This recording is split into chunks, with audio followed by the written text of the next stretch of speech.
Bismillahirrahmanirrahim. Assalamu alaikum. I hope you all are fine and staying safe and happy. I am your science teacher, Ms. Farheen, and I welcome you all to your science class. My dear students, as you know that we are on chapter number 7 and the name of our chapter is Electricity and Magnetism. Today I am going to give you a complete review of this chapter.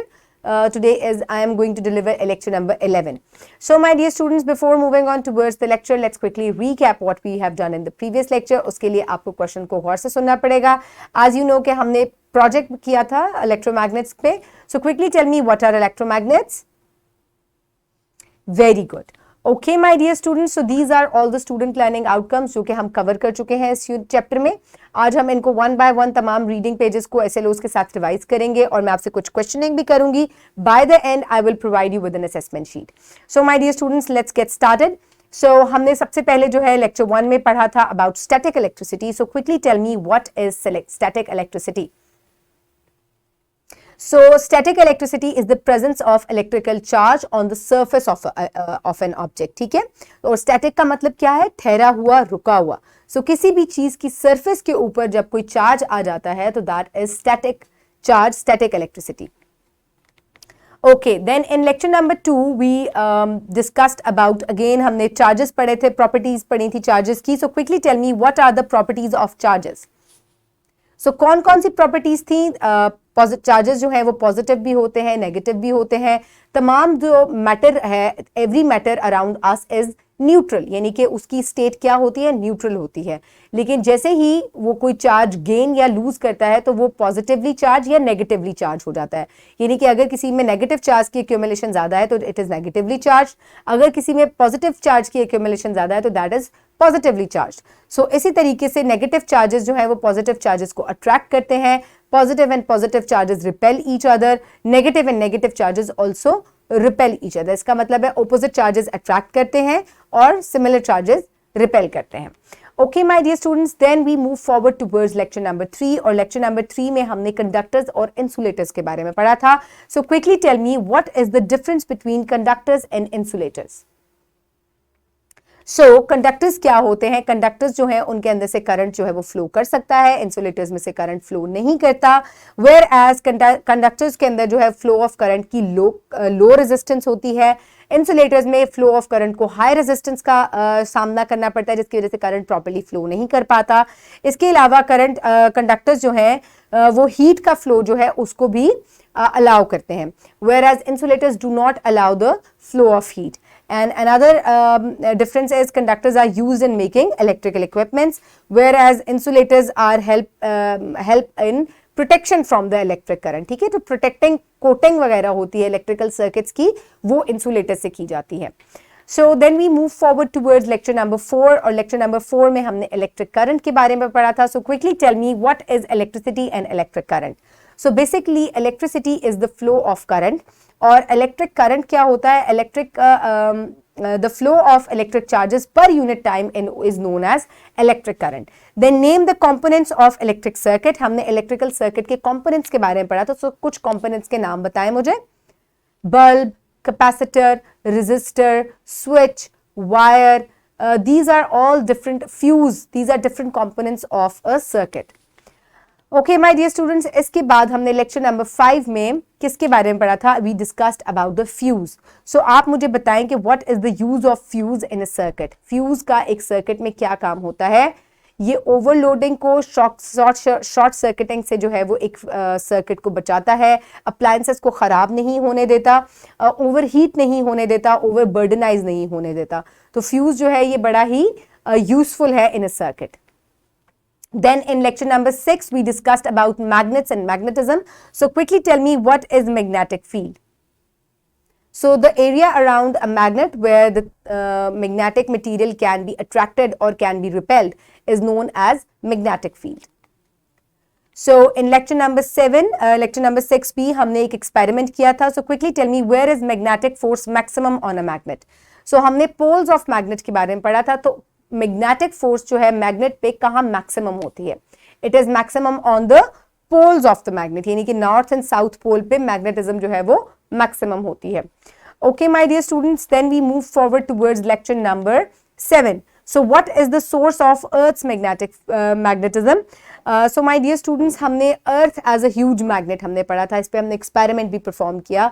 सो आप मुझे ये बताएं कि अर्थ की जो magnetism है उसका source क्या है. सो इनसाइड द कोर, जो अर्थ की कोर है उसमें जो आउटर कोर है it is made up of molten iron. और जब अर्थ जो है वो स्पिन करता है अपने एक्सिस पे, तो उसकी वजह से वो मोल्टन आयरन जो है that also spins and it produces magnetic field, जिसकी वजह से जो है अर्थ जो है वो मैग्नेटाइज हो जाता है. और similar just like a magnet, इसके भी दो पोल्स होते हैं, north and south. Then we discussed about the magnetic compass in lecture number 8. So quickly tell me what is magnetic compass.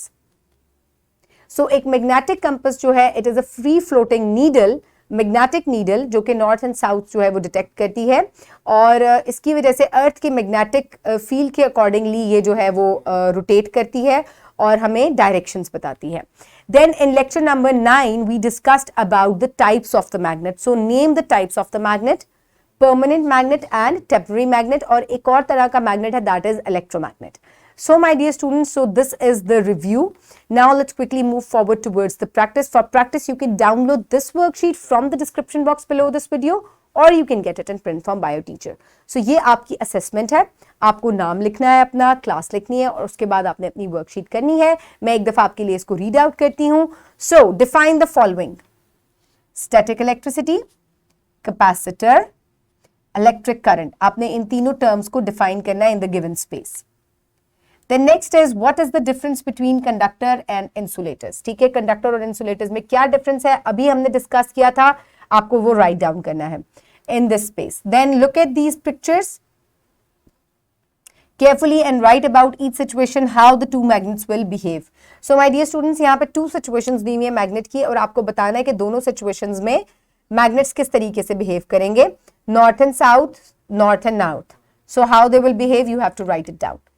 Then my dear students, the needle of a compass is always points. और यहाँ आपको compass की diagram भी draw करनी है. The 4 directions shown on a compass are: number 4 is why Earth acts like a giant magnet. Also draw Earth's magnetic field. So my dear students, Earth एक magnet की तरह क्यों बिहेव करता है, you have to write it down. और आपको Earth की magnetic field भी ड्रॉ करनी है. So quickly pause the video and finish the worksheet. I hope everybody has finished it. You will submit the worksheet to your teacher और वो आपको marks या ग्रेड्स देंगी जिससे आपको पता चलेगा कि आपने क्या क्या कुछ सीखा है.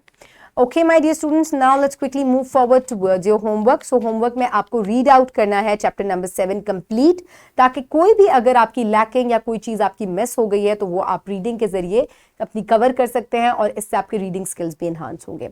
सो माय डियर स्टूडेंट्स, इस चैप्टर में हमने क्या क्या रीड आउट किया, क्या क्या लर्न किया, let's have a look.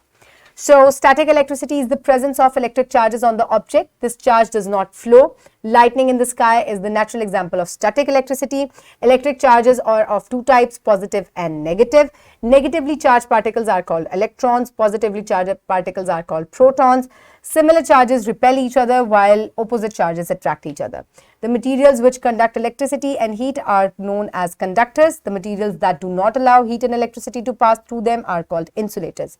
Electricity is the flow of electrical charges which can travel through a wire. A circuit is a path along which electricity flows. The components of the circuit are battery, switch, resistors, bulb, capacitor and fuse. Fuse is the protection in the electrical circuit against short circuiting and overloading. A magnet has two poles, that is north pole and south pole. Magnetic field is the region in which magnetic force can be detected. When Earth revolves around its own axis, the charged material present inside its core also tends to move, and as a result of this rotation, a magnetic field is produced. We can find out the directions using a compass that works as Earth's magnetic field. Magnets are categorized as temporary or permanent magnets on the basis of their composition and source of magnetism. So my dear students, this is it. हमने इस chapter को complete किया. आपने electricity और magnets के बारे में पढ़ा. इसके अलावा आपको बहुत सी नई चीज़ों के बारे में भी इस चैप्टर से पता चला. I hope you have enjoyed this chapter. You have learned a lot of things. Keep everybody around you safe. Have a good day. Thank you so much and Allah.